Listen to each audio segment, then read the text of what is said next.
You can't even afford the tires on this car." The words cracked across the showroom like a whip, loud enough to turn heads, sharp enough to draw smirks from every corner. In the center of it all stood a black man, his clothes simple, his hands still, absorbing every sneer without flinching. No one asked who he was. No one cared. To them, he was just another nobody stepping where he didn't belong. They measured him in seconds, judged him in glances, laughing louder with each passing heartbeat. But there's a funny thing about assumptions. They're heaviest right before they collapse. What they couldn't see, buried under the dust and the silence, was a storm waiting to break. Because the real story wasn't about what they saw. It was about what they never saw coming. If you're ready to find out how one man turned a moment of humiliation into the ultimate reversal, like this video, subscribe for more true power moves, and drop a comment telling us where you're watching from, and when you realize this wasn't going to end the way they thought. The midday sun poured its golden light over the glass facade of Hamilton Auto Gallery, a dealership known across the city for its gleaming showroom floors and vehicles that dripped with prestige. Inside, the air was cool, crisp with the scent of new leather and polished chrome, humming faintly with the distant murmur of luxury car commercials playing on hidden speakers. Marcus Williams pushed open the heavy glass door, the small bells overhead chiming once as he stepped in. His boots, dusty from walking several blocks under the summer heat, left faint traces on the otherwise immaculate marble floor. He wore a simple navy blue jacket, a plain white t-shirt underneath, and worn jeans. Nothing about him screamed buyer to the sharp, seasoned eyes of the staff behind the reception desk. Across the room, Bradley Whitman, a senior sales associate known more for his quick judgments than his customer service awards, looked up from polishing the hood of a brand new electric SUV.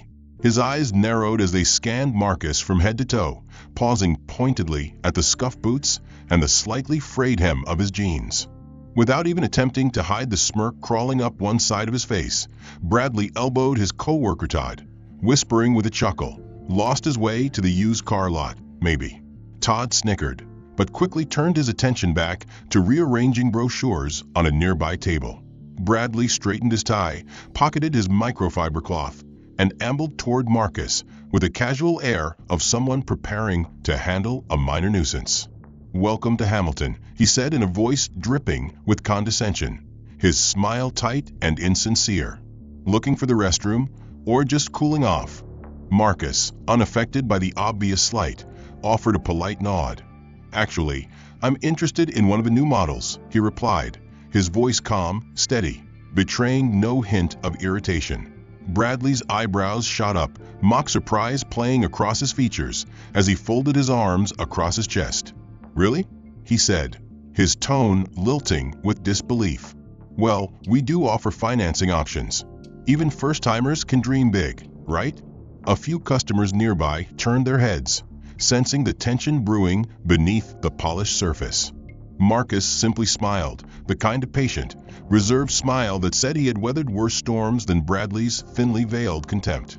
He took a slow, deliberate look around the showroom, his gaze resting briefly on a sleek black coupe gleaming under a spotlight, before turning his attention back to Bradley. "That one," he said, pointing. "Can you tell me more about it?" Bradley followed Marcus's finger and nearly choked on his own amusement. The car Marcus pointed at wasn't just any model. It was the latest Elite Series coupe, boasting custom interiors, hand-stitched Italian leather, and a price tag that could buy a small house. Bradley laughed out loud, drawing a few more glances from the lounge area. "Oh, buddy," he said, clapping Marcus a little too hard on the shoulder. "You know, even just replacing the tires on that beauty would set you back more than your monthly rent." He shook his head, chuckling to himself. "But hey, no harm in window shopping, right?" Marcus didn't flinch, didn't even blink. He simply tilted his head slightly, studying Bradley with a look that hovered somewhere between amusement and pity. Bradley, mistaking Marcus's calmness for cluelessness, leaned in conspiratorially. "Tell you what," he said, lowering his voice as if sharing a grand secret. "We got some great pre-owned models out back. Reliable, affordable, might be a better fit, yeah?" Marcus exhaled slowly through his nose, feeling the weight of the moment settling into his bones. He wasn't new to this. The assumptions, the dismissals, the automatic decisions others made about him based on a glance. But he also knew the power of patience, the satisfaction of letting a story unfold on its own terms. "I'd still like to hear about the coupe," he said quietly, his voice carrying an unmistakable firmness this time. For a brief moment, something flickered across Bradley's face. Surprise, perhaps, or maybe just the first twinge of discomfort. But it passed quickly. He chuckled again, more forced this time, and shrugged. "Suit yourself, man," he said, already turning on his heel. "But don't say I didn't warn you about sticker shock." Marcus followed him across the polished showroom floor, each step echoing faintly, the quiet determination in his stride belying the casual simplicity of his appearance. As they approached the car, Marcus noticed reflections of himself and Bradley shifting in the mirrored windows. Two figures worlds apart, destined for a collision neither one could yet foresee. Bradley began rattling off stats, features, and specs in a bored monotone, tossing around numbers that sounded more like warnings than selling points. He highlighted the car's price with particular relish, emphasizing just how unattainable it was with every passing second. Yet Marcus listened intently, nodding occasionally, his expression unreadable. When Bradley finished his rushed and dismissive presentation, he clapped his hands together. "Well, now that we've had a little fun, can I show you something a bit more in your ballpark?" Marcus smiled again, calm, measured, almost serene. "Thanks," he said softly, "but I'm just getting started." As he said it, he slipped his hand into his jacket pocket, fingertips brushing against the edge of something that would soon rewrite the rules of this encounter entirely. The story was only beginning, but already the seeds of reversal had been sown.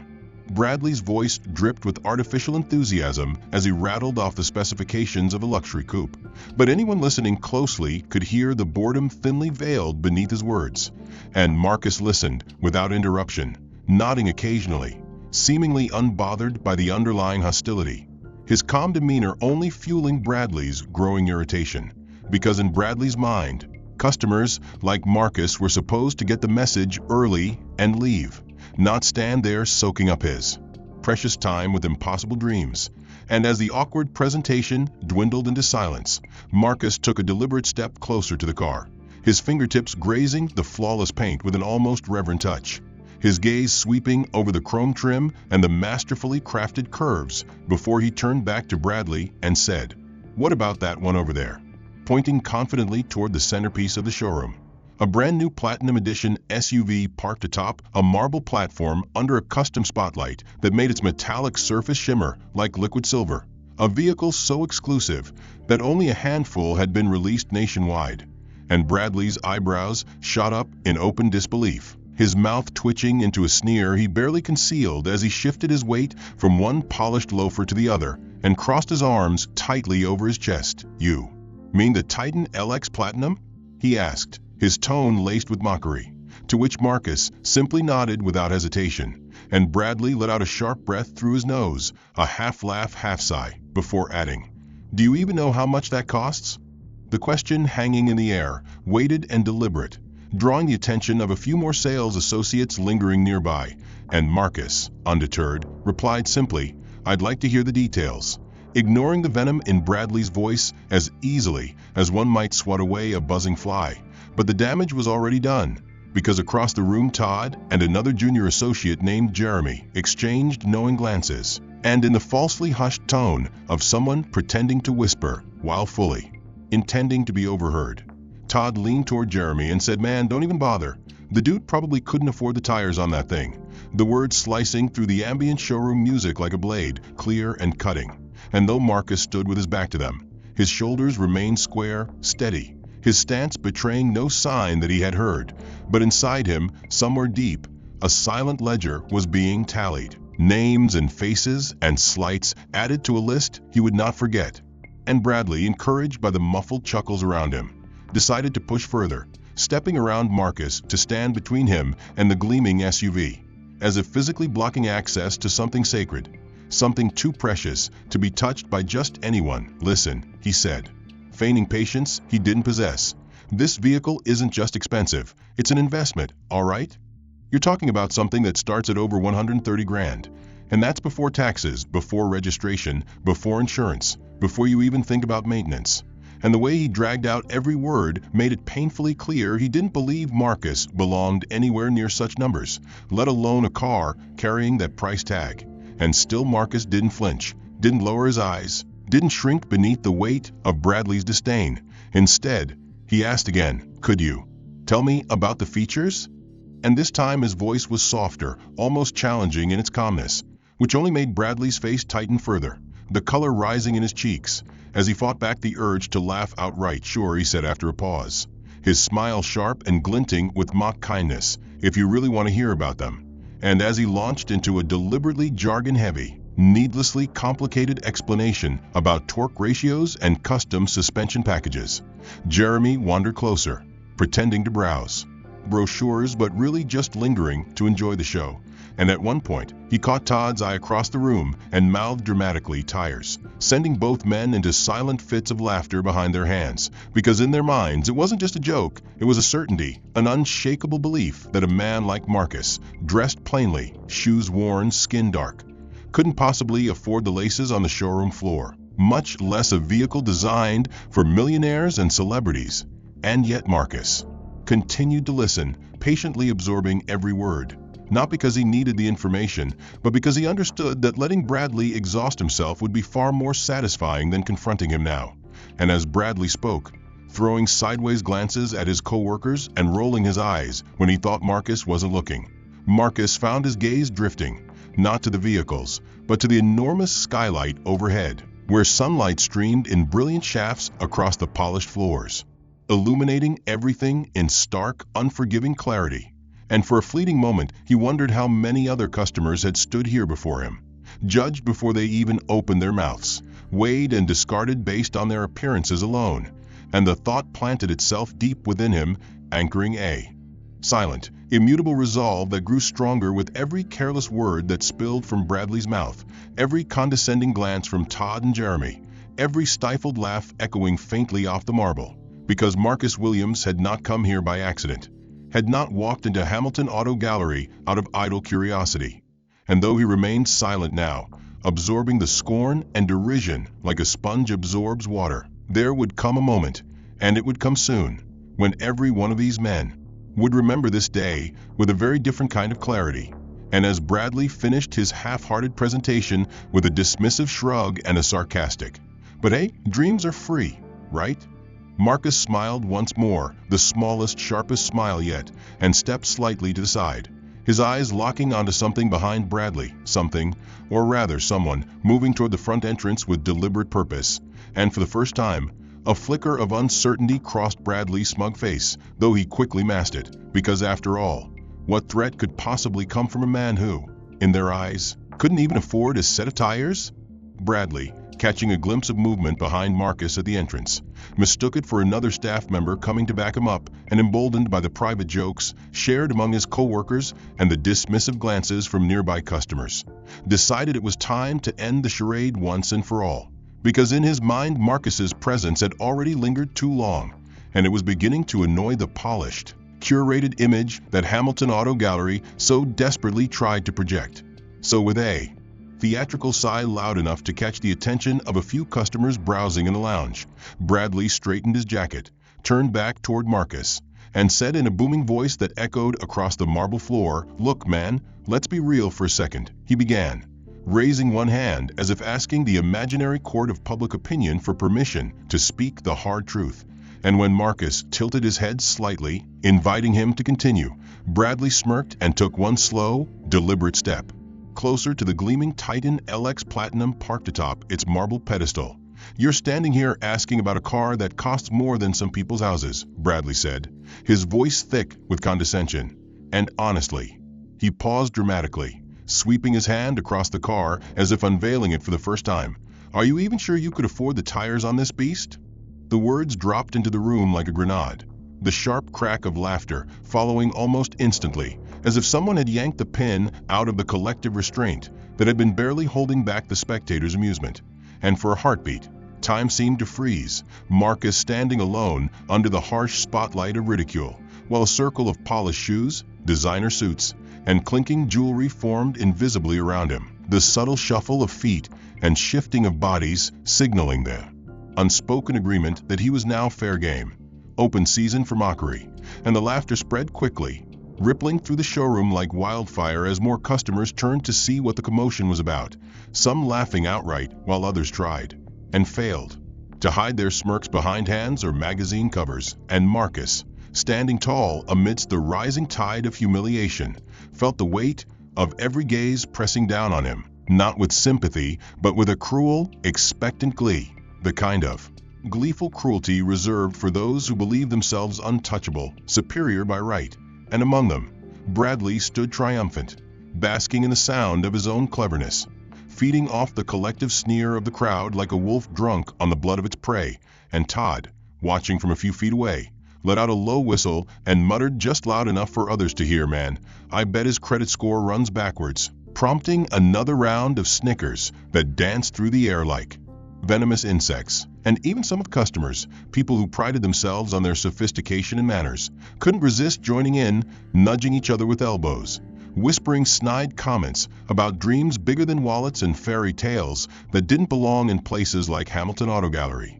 And through it all, Marcus remained impossibly composed, his face a mask of calm indifference that infuriated Bradley even more, because where he expected anger, expected outrage, expected Marcus to storm out with his tail between his legs, there was only stillness, only the measured control of a man who understood that battles were not always won with raised voices, but sometimes with nothing more than the unbearable patience to let your enemies dig their own graves. And so Marcus said nothing. Not even when Bradley chuckled and clapped him on the shoulder again with the easy familiarity of a man who thought he had reasserted the natural order of things, a gesture that made several nearby customers laugh even harder, as if they were all in on some grand, hilarious secret. And in the midst of the cacophony, the Titan LX Platinum remained silent and unbothered, its sleek, perfect body reflecting the distorted images of those laughing around it, an unintended mirror of the ugliness they so casually displayed. And one customer, a heavy-set man in a pinstripe suit, even leaned against the sales counter and called out loud enough for everyone to hear, "Hey buddy, maybe you should try Craig's List," causing a fresh eruption of laughter that rolled through the dealership like thunder, shaking even the most aloof observers into reluctant smirks. And still Marcus stood, his eyes steady, his breathing slow and even, each heartbeat a steady drumbeat in the growing symphony of disdain surrounding him. And somewhere deep inside, he knew that every second he endured this spectacle, without flinching, was another nail in the coffin these men were unknowingly building for themselves. Because patience, as he had learned long ago, was not passive. Patience was strategic. Patience was power disguised as humility. And while Bradley basked in the false glory of a crowd that would have turned on him just as quickly under different circumstances, Marcus waited, and he watched, and he remembered, and behind the laughter, behind the sneers and the pointed fingers, a different sound began to rise, one that only Marcus could hear at first, the faint, approaching rumble of destiny shifting its weight, preparing to crash down on Hamilton Auto Gallery, with all the inevitability of a summer storm building on the horizon. And though no one in that room sensed it yet, though they continued to revel in their moment of easy cruelty, their downfall had already begun the moment they decided that a man's worth could be measured by the dust on his boots or the simplicity of his jacket. And as Bradley threw one final look over his shoulder, his grin smug and satisfied, Marcus allowed himself the smallest, most imperceptible smile, because he knew something they did not, knew that the world they so carefully curated within these walls was far more fragile than they could ever imagine. And all it would take was the lightest of touches, the smallest of nudges, to send it crashing down around them. And that moment was almost here.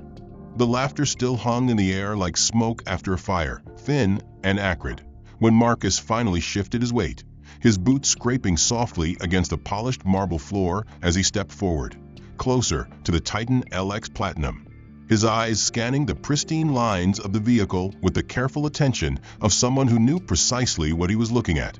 And the room, sensing the moment had not yet ended, began to settle into an uneasy silence, broken only by the faint hum of the dealership's air conditioning and the occasional nervous cough, and Bradley, still riding high on the wave of mockery he had unleashed, watched Marcus with a growing irritation. Because instead of slinking away in shame or retreating under the weight of public ridicule, Marcus stood tall, his back straight, his head held high, and worst of all, he dared to continue asking questions. Questions that no undesirable customer was supposed to have the audacity to ask. Questions that pried into details Bradley clearly felt were wasted on ears that, in his mind, didn't deserve to hear them. So when Marcus pointed at the vehicle's sleek infotainment console and inquired about the new hybrid torque integration system that had been touted in recent auto reviews, Bradley's lips twisted into a smirk so sharp it could have cut glass. He folded his arms tightly across his chest in a gesture of deliberate dismissal and leaned back slightly, as if putting distance between himself and something beneath him. "Look," he said, his voice carrying loud enough for the nearest customers to overhear and re-engage their smirks. "This car isn't here just for people to stand around and admire. Okay, buddy?" The word buddy hitting the air with all the subtlety of a slap across the face. It's for serious buyers, people who actually have a reason to be asking about hybrid torque systems and 0 to 60 acceleration times. He paused, letting the insult marinate in the thickening air before delivering the finishing blow with a sarcastic wink. Not for tourists looking for a free daydream.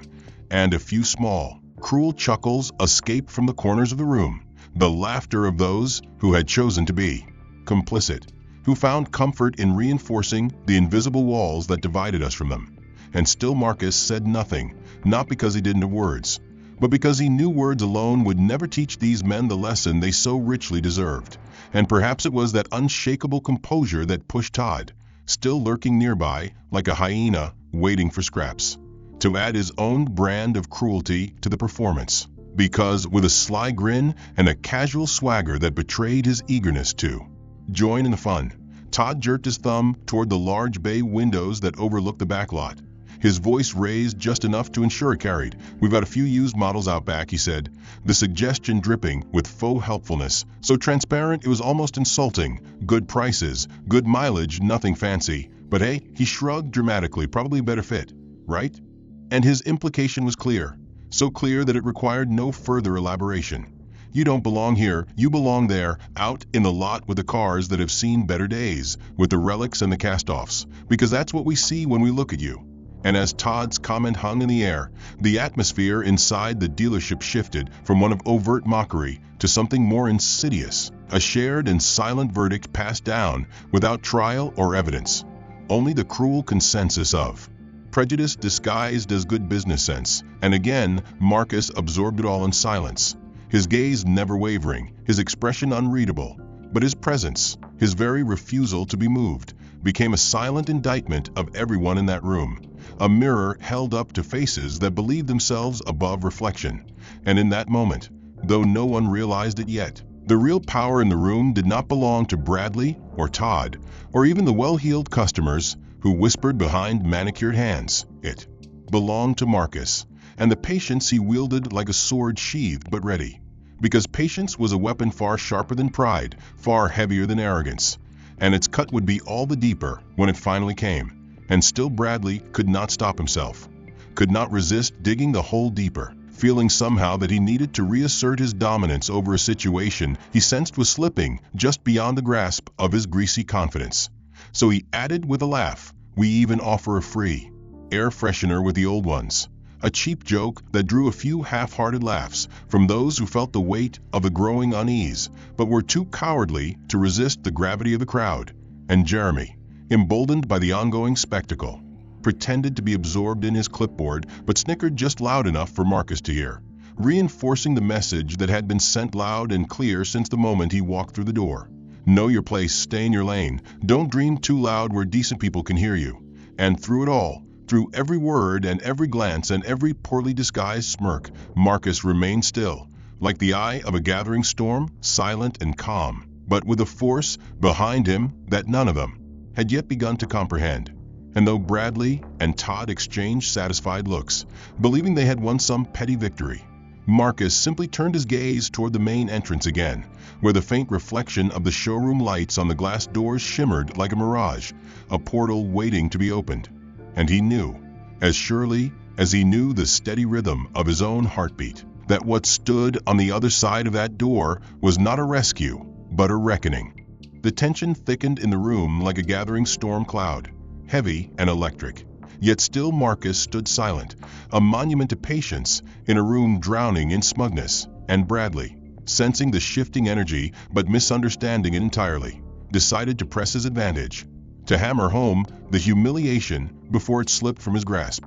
Because something about Marcus's calmness unnerved him in ways he couldn't explain, and it made him desperate to reassert control, to remind everyone, most of all himself, that here in Hamilton Auto Gallery, men like Bradley Whitman decided who belonged and who didn't. So with a casual laugh that rang too loudly in the stiff air, Bradley threw his arms wide, as if presenting Marcus to an invisible jury, and shook his head in mock pity. "Tell you what," he said, raising his voice so that even the customers lingering at the complimentary coffee bar could hear, "I'll make you a deal." He paused, waiting just long enough to draw every curious eye back toward him. And when he was sure he had their full attention, he smirked wider and added, "If you can afford the tires on this baby," he said, slapping the hood of the Titan LX Platinum with the easy disrespect of a man who had never valued what he hadn't earned, "I'll personally pack up my office, hand you the keys, and let you run this place yourself." The words exploded into the room with the sharpness of a thrown dagger, slicing cleanly through whatever thin veil of professionalism might have remained. And for a beat there was stunned silence, a breathless second where even the humming air vents seemed to hold their breath. And then the laughter broke out, louder and sharper than before, rolling through the dealership in crashing waves as if Bradley had delivered the punchline to the best joke anyone had heard all week, and customers clapped, actually clapped, as if they were at a comedy show, slapping their hands together in a cruel, syncopated rhythm that echoed off the glass walls and marble floors, amplifying the cruelty until it became a tangible force pressing against Marcus from all sides. And Todd practically doubled over where he stood, wiping tears of laughter from his eyes as he gasped, "Man, that's the best offer you're gonna get all year." And even Jeremy, who had earlier managed to feign at least a pretense of decency, snorted so loudly into his coffee cup that it dribbled down his chin, prompting more cackles from those nearest him. And Bradley, flushed with the heady rush of his perceived triumph, bowed mockingly toward Marcus with an exaggerated flourish, as if concluding some grand performance. And the customers ate it up, chuckling and murmuring among themselves, a chorus of approval that wrapped Bradley in the illusion that he was clever, that he was in control, that he had once again reaffirmed the natural order of things. And through it all, through the hoots and the howls and the sarcastic clapping, Marcus remained immovable, a silent stone amidst a tide of filth, his eyes never leaving Bradley's grinning face.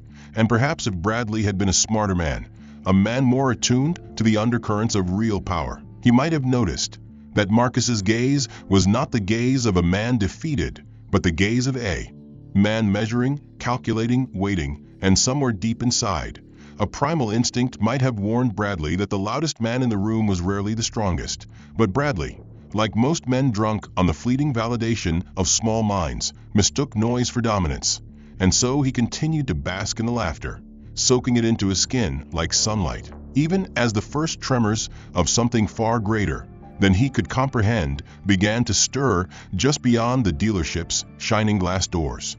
And still the customers clapped, a rhythmic punctuation to Bradley's spectacle. And still Marcus stood, his shoulders loose, his hands relaxed, his face unreadable. And the moment stretched, the tension ratcheting higher, not because Marcus raised his voice or clenched his fists, but precisely because he didn't, because he simply stood there, allowing them to exhaust themselves, to build their own gallows with every mocking word and every derisive laugh. And even now, even in the midst of the show, Bradley couldn't help but notice that some of the laughter was beginning to sound forced, brittle at the edges, like a joke retold one time too many. And a few of the customers, those with sharper instincts, shifted uncomfortably, their smiles flickering uncertainly as they glanced toward the entrance, as if sensing that something was coming, something inevitable. And yet Bradley, blind to nuance, only saw the crowd, only heard the laughter, and in his blindness, he grinned wider, opened his arms again, and shouted across the room, "Come on, folks, give the man a round of applause." And obediently, gleefully, the clapping swelled, growing louder, filling the air with the sound of polished palms striking together in a cruel, mocking symphony, a symphony conducted by ignorance and fueled by prejudice. And if Marcus felt even a sliver of anger or humiliation, he didn't show it, because he understood something none of them did. Understood that true power didn't need to announce itself with volume or spectacle. True power moved in silence, gathering strength with every moment. It was underestimated. And now that strength had grown into something unstoppable, something inevitable, and it was standing at the threshold, waiting only for the right moment to reveal itself. The raucous applause and laughter still rippled through the showroom, bouncing off the marble floors and the gleaming glass walls. But in the eye of that chaotic storm stood Marcus, unmoving, untouched, as if he existed in a different atmosphere entirely.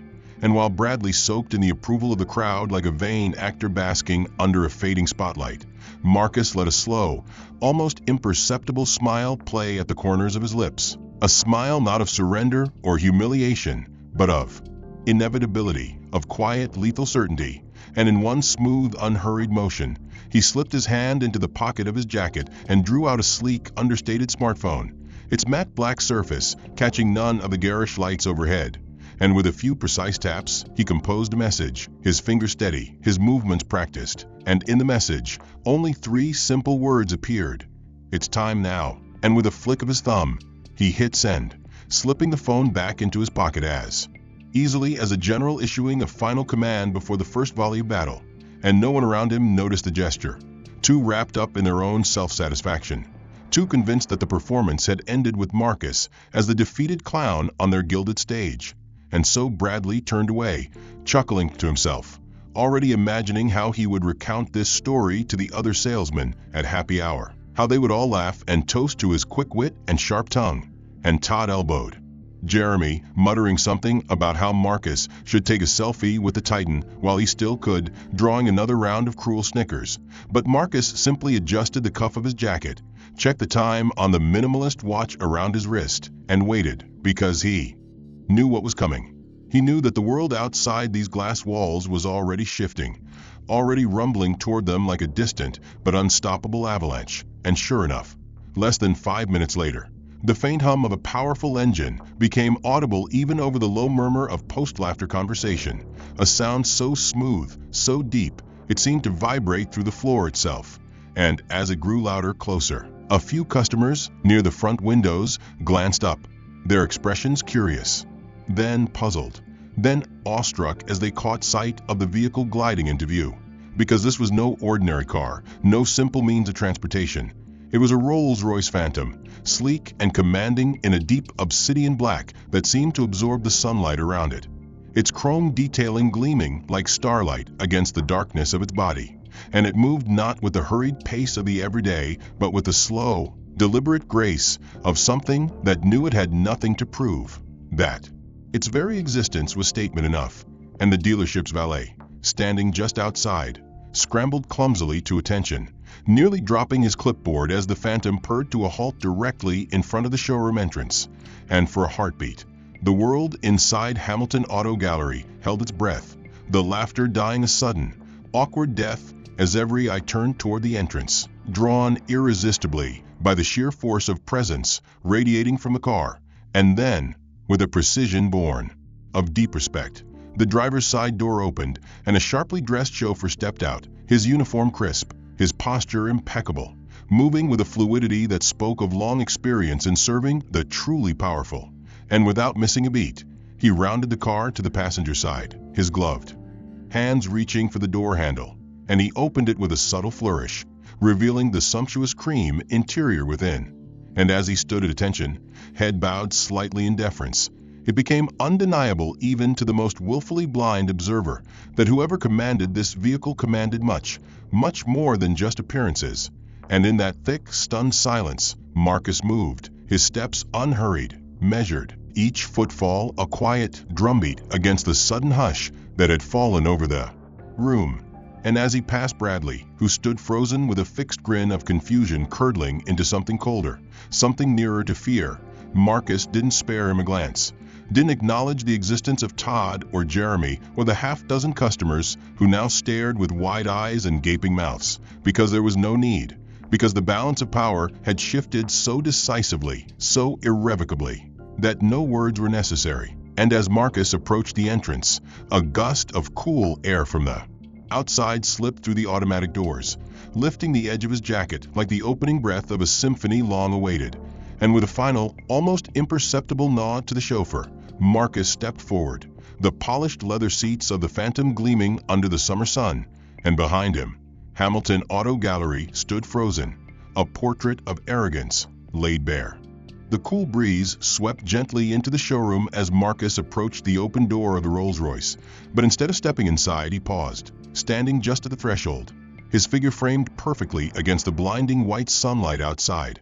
And for a heartbeat, everyone inside Hamilton Auto Gallery remained frozen, caught between disbelief and the strange, sinking feeling that something monumental was about to unfold.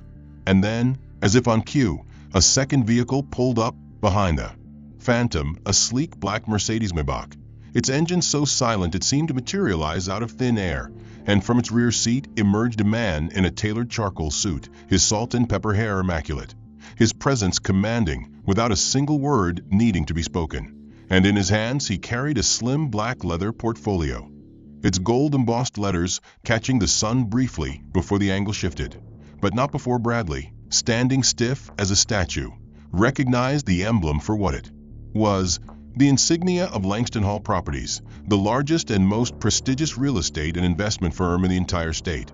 And as the man approached, walking alongside Marcus with an easy familiarity that spoke volumes, the entire room seemed to collectively lean forward, breathless and waiting. And when they stopped just inside the doorway, the man gave Marcus a small, respectful nod before turning to address the room in a voice that carried the casual authority of someone used to being obeyed. "Good afternoon," he began, and even those who moments before had been laughing now shifted uneasily, their smirks fading like mist under noonday sun. "My name is Jonathan Mercer, Executive Vice President of Langston Hall Properties," he said, his voice steady and measured. And as he spoke, he unzipped the portfolio with deliberate slowness, producing a thick sheaf of documents neatly clipped together. "Today, I have the pleasure of announcing the completion of a transaction that will significantly impact the future of this establishment," he continued, and Bradley's mouth went dry, the words bouncing uselessly around in his brain, unable to form any coherent sense of what was happening. And Jonathan Mercer, oblivious to, or perhaps savoring, the growing confusion in the room, flipped to the signature page of the documents and held them aloft. "As of this morning, Hamilton Auto Gallery has been officially acquired by our client," he said, and with a slight, almost theatrical turn, he faced Marcus and extended the papers toward him. "Congratulations, Chairman Marcus Williams," he said with a crisp, clear tone that left no room for misunderstanding. "The dealership is now yours." And with those words, the entire showroom seemed to implode in a silent, invisible shockwave, the collective gasp of the crowd sucking the oxygen out of the room. And Bradley felt his knees weaken slightly, his bravado crumbling like a sandcastle against an incoming tide, because it was one thing to suspect a mistake, one thing to fear a misunderstanding, but it was another thing entirely to have your worst, most humiliating assumptions shattered by the brutal, undeniable weight of truth. And truth now stood before them in the form of Marcus Williams, the man they had mocked, ridiculed, dismissed without hesitation, revealed not just as a wealthy individual, but as a force powerful enough to buy the very ground they stood on. And as Marcus accepted the documents from Mercer with a calm, steady hand, his smile deepened by the smallest fraction, and for the first time, Bradley truly saw him, not as a customer, not as a man to be managed or manipulated, but as a presence so far beyond his reach that it left him dizzy. And he wasn't alone, because Todd, who had been smirking and sneering only moments before, now stood with his mouth slightly agape, his face draining of color, and Jeremy, who had snickered into his coffee cup, now gripped it so tightly that the paper rim crumpled under his fingers. And even the customers who had gleefully participated in the mockery moments ago shifted, awkwardly on their feet, their laughter long forgotten, replaced by an icy awareness of their own complicity. And in that dense, choking silence, Marcus turned slowly to face the room, the portfolio tucked neatly under one arm, his gaze sweeping across the assembled faces, meeting each one without flinching. And he said nothing, because there was no need for speeches, no need for recriminations or scoldings. The simple, devastating revelation of who he was, of what he now owned, was punishment. Enough, and yet there was no malice in his expression, no cruelty, only the implacable, quiet strength of a man who had waited, who had endured, and who had won. And behind him, Mercer merely smiled thinly, stepping back to allow Marcus the full center of the stage, because this was his moment, and nothing, not Bradley's flushed, panicked face, not Todd's pale, trembling hands, not Jeremy's stammered half-apology, could diminish the grandeur of it. And still no one moved, no one spoke, as if the very act of breathing might shatter the fragile remnants of their pride. And in that suspended moment, Marcus took one slow, deliberate step forward, the air around him crackling with the unspoken shift in authority, in destiny, and in the distance, just barely audible over the stunned silence. The purr of another approaching vehicle hinted that the reckoning was not yet complete. The stunned silence still gripped Hamilton Auto Gallery, as if the very air had thickened into syrup, every movement slowed, every breath measured. And while the showroom full of customers and employees remained frozen in their confusion and dawning fear, Marcus Williams moved with the unhurried precision of a man who no longer needed to explain himself, no longer needed to ask permission for anything. His polished shoes clicking softly against the marble floor as he turned away from the entrance and began walking calmly toward the main reception desk. And the journey, though short, felt monumental. Each step a drumbeat of inevitability that seemed to echo inside the skulls of everyone watching. And Bradley, pale and sweating, stood paralyzed near the Titan LX Platinum.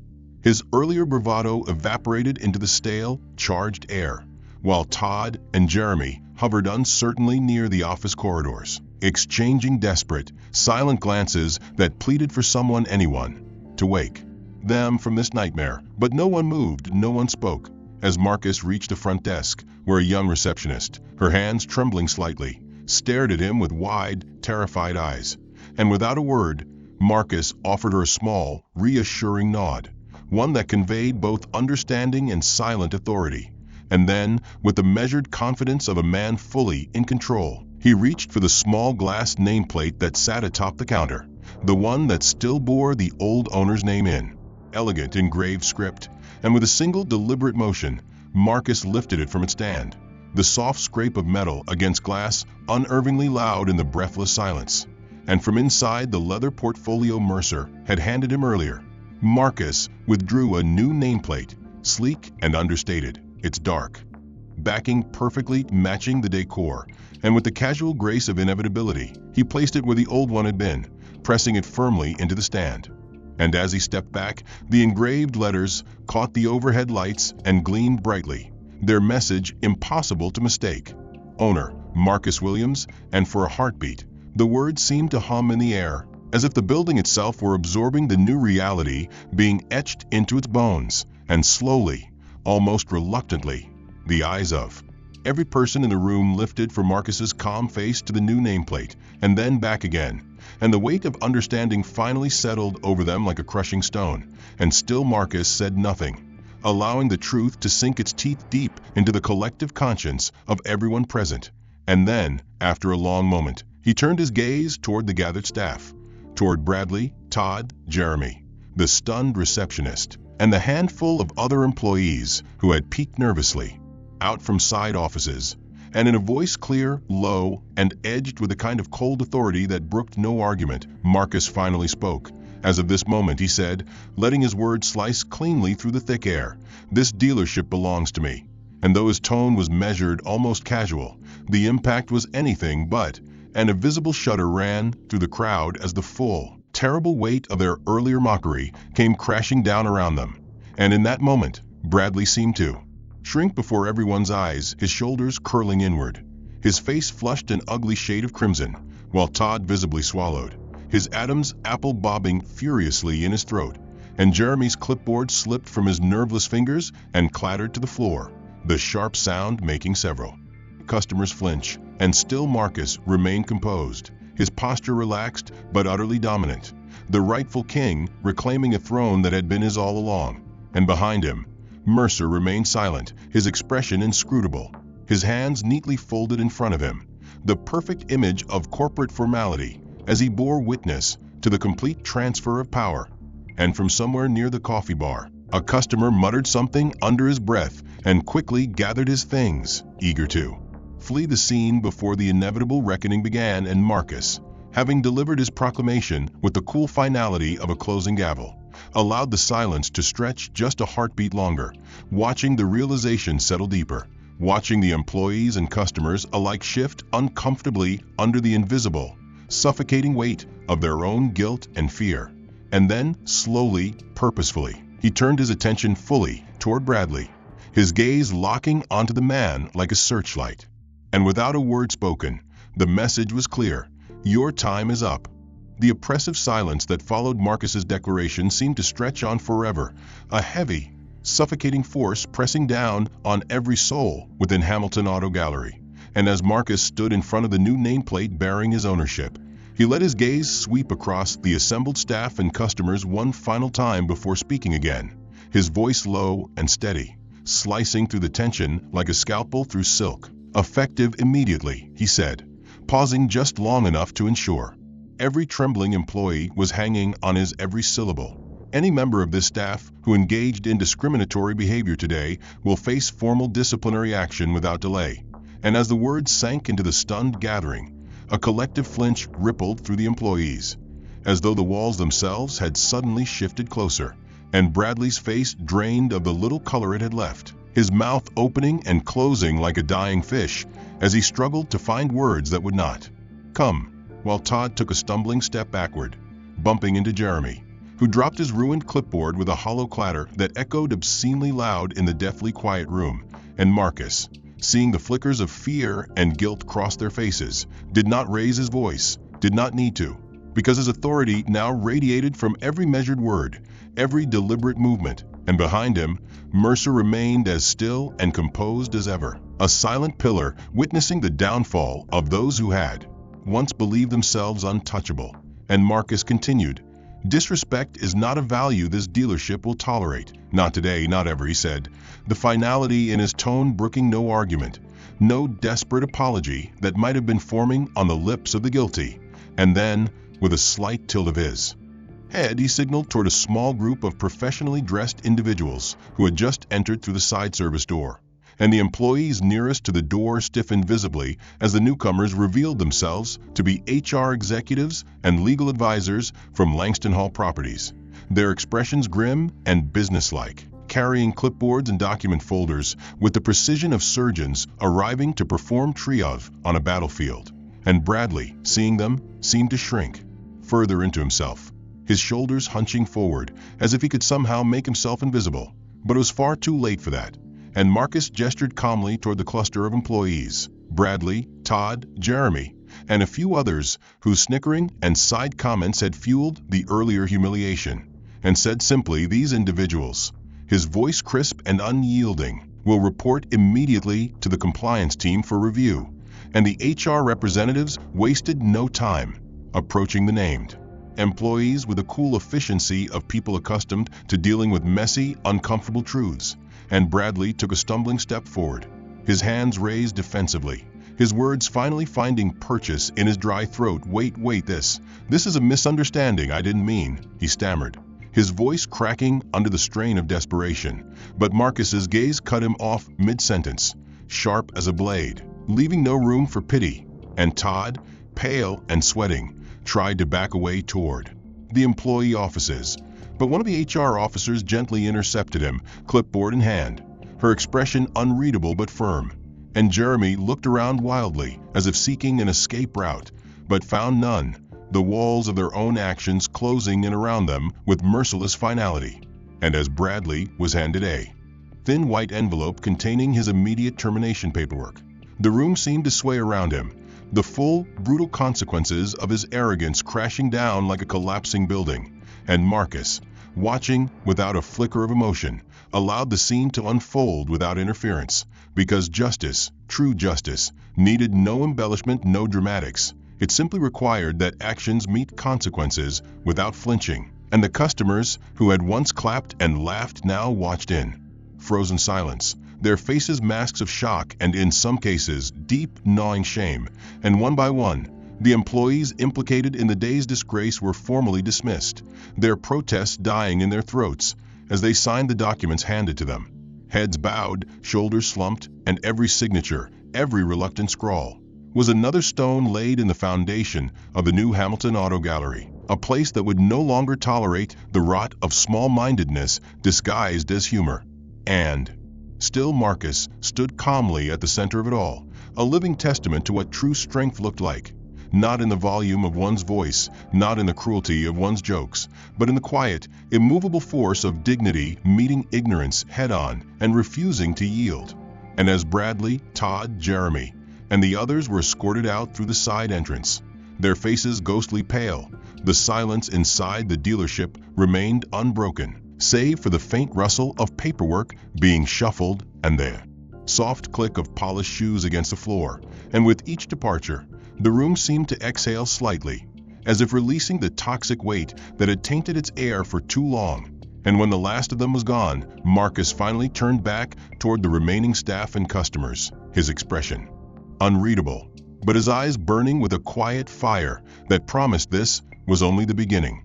The months that followed Marcus's quiet revolution at Hamilton Auto Gallery swept by with the relentless force of a tide reclaiming a polluted shore, and under his leadership, the dealership was reborn, a place of fairness, dignity, and excellence that soon garnered a reputation not just for its inventory, but for its culture. A place where customers of every background were treated with respect and employees were valued for their character as much as their skills.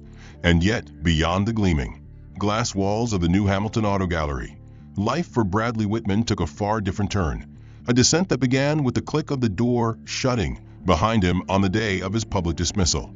Because despite his desperate attempts to find work elsewhere, the story of what had happened spread like wildfire through the industry, whispered at networking events, passed along in hushed tones by HR departments, wary of inviting that kind of disgrace into their ranks.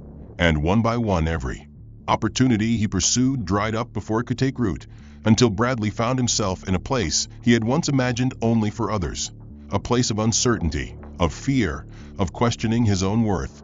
And it was there, amid the ruins of the comfortable life he had once taken for granted, that something unexpected began to take shape, a slow and painful awakening born from necessity. And Bradley, once the arrogant king of casual cruelty, was forced to confront the raw truth that had been invisible to him for so long, that respect was not a currency reserved for the powerful, but a basic human right owed to all. And slowly, painstakingly, he began to rebuild, not his career, not yet, but himself, brick by humble brick. And so it was that nearly a year to the day after his fall from grace, in a modest rented conference room at the edge of the city, Bradley launched a program he called the New Standard, a training course for young professionals entering the world of customer service. And the first banner hung above the folding tables and mismatched chairs read in bold, simple letters, Lesson 1. Never judge a customer by their appearance. And as the first group of skeptical, curious attendees filed into the room, Bradley stood at the front, his hands trembling slightly, not from fear but from the enormity of what this moment represented. And when the clock struck noon, he cleared his throat, silencing the quiet chatter, and began to speak, not with the slick bravado of the salesman he had once been, but with the halting, earnest voice of a man who had been broken and rebuilt. And as he recounted his own story, not in grandiose terms, but with brutal, unflinching honesty, the room grew silent, the young faces before him drawn into the gravity of a tale that was at once cautionary and redemptive. And then, when he reached the part about Hamilton Auto Gallery, about Marcus Williams, about the moment when his entire worldview collapsed under the weight of his own prejudice, Bradley paused, his throat tightening. The memory, so vivid it felt like a fresh wound. And for a long moment he simply stood there, struggling to find the words. And when he finally spoke, his voice cracked with raw emotion. "I lost everything," he said, the confession falling into the room like a stone into still water. Not because of bad luck, not because someone sabotaged me, but because of my own blind arrogance. And he swallowed hard, blinking rapidly as the faces before him blurred with unshed tears. I judged people I didn't know," he continued. "I decided, without a second thought, who was worthy of respect and who wasn't, based on nothing more than clothes or skin or a first impression." And the shame in his voice was palpable, a living thing that filled the small room with its weight. And yet within that shame there was also something else, something stronger. A fierce, aching determination that no one else would have to learn this lesson the way he had. And as he closed his eyes briefly, gathering himself, he opened them again and said, with a conviction that rang through every corner of that humble space, "If you remember nothing else from today, remember this. Every person who walks through your door deserves your best, your respect, your patience, because you never know who they are, and more importantly, you never know who they could become." And when he finished, the room remained silent for a long moment, not from indifference, but from the heavy, contemplative hush that follows the collision of ignorance and truth. And slowly, one by one, the young men and women seated before him began to nod, small at first, then more firmly. And Bradley felt something unfamiliar and precious stir in his chest, something he had thought he forfeited forever, the fragile beginning of redemption. And as the session concluded and the students filed out with thoughtful expressions and murmured thank yous, Bradley remained standing at the front of the room, watching them go, his heart heavy but hopeful, because he understood now that rebuilding a life was not about reclaiming what was lost, but about forging something better from the ashes. And outside, the afternoon sun dipped lower on the horizon, casting long golden rays across the cracked asphalt of the parking lot. And as Bradley packed up his materials, his fingers brushing over the worn pages of his notes, he allowed himself a small, tentative smile, a quiet acknowledgement that though the road ahead would be long, it was a road he was no longer walking in blindness. And somewhere, perhaps across the city, perhaps watching from a distance, Marcus Williams would know that sometimes justice, real justice, was not about destruction, but about transformation, about ensuring that the mistakes of the past became the lessons that shaped a better future. Before you go, if this story moved you, make sure to like this video and subscribe to the channel. We create powerful narratives that hit deeper than just entertainment, and your support helps us tell even bigger stories. Which moment in Marcus's journey hit you the hardest? And where in the world are you watching from today? Drop your thoughts in the comments. We read every single one.